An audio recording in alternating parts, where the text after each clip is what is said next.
पत्रकाराला धक्काबुक्की करणाऱ्या पोलीस अधिकाऱ्यावर पत्रकार संरक्षण कायद्याअंतर्गत गुन्हे दाखल करून निलंबनाची मागणी। पुणे गोखलेनगर येथे आंदोलनाचे वृत्तांकन करणाऱ्या पुढारी न्यूज चॅनलचे पुणे येथे रिपोर्टर ज्ञानेश्वर चौतमल यांना पोलिसांनी धक्काबुक्की करीत त्यांच्याकडील कॅमेरा आणि मोबाईल हिसकावून घेत कारवाईची धमकी दिली। पत्रकारांशी अश्लाघ्य वर्तन करीत पोलिसांनी मुजोर वर्तन केले।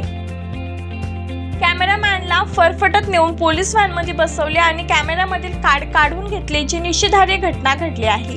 एक प्रकारे माध्यमांचा गळा घोटण्याचा हा प्रकार आहे। या घटनेचा बुलढाणा जिल्ह्यातील इलेक्ट्रॉनिक आणि प्रिंट माध्यमातील सर्व पत्रकारांच्या वतीने निषेध करीत पत्रकाराला धक्काबुक्की करून असभ्य वर्तन करणाऱ्या पोलीस अधिकाऱ्यांवर पत्रकार संरक्षण कायद्याअंतर्गत कारवाई करून तात्काळ निलंबित करण्यात यावी अशी मागणी बुलढाणा जिल्ह्यातील पत्रकारांनी केली आहे।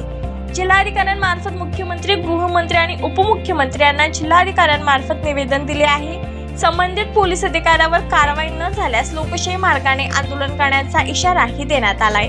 यावेळी बुलढाणा जिल्ह्यातील इलेक्ट्रॉनिक आणि प्रिंट माध्यमांचे पत्रकार मोठ्या संख्येने उपस्थित होते।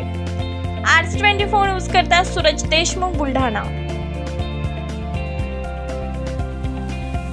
झालेला प्रकार निषेधार्ह आहेच आणि जे ज्ञानेश्वरजी आहेत त्यांच्यासोबत जे प्रकार घडला त्या प्रकाराचा आम्ही सगळे पत्रकार बुलढाण्यात निषेध करतोय आणि ही सुद्धा मागणी करतोय की जो सुपारीबाज पोलीस अधिकारी असेल ज्यांनी हे सगळे केले त्याचे कॉल रेकॉर्ड तपासले जातात। या मागच्या काळामध्ये, या सरकारच्या काळामध्ये, राज्य सरकारच्या ज्याला महायुती आपण म्हणतोय त्या सरकारच्या काळामध्ये पत्रकारांवरील हल्ले, पत्रकारांना भरचौकात मारणं, चॅनल बंद करणं, या वृत्तपत्रांना धमक्या देणं हे प्रकार वाढले आहेत। त्याच्यामुळे माझी अशी विनंती राहणार आहे की हे जे सगळे प्रकार सुरू आहेत त्याच्या मागे नेमकं कोण कोण आहे, या सगळ्या प्रकाराचा शहानिशा झाला पाहिजे आणि चौकशी झाली पाहिजे।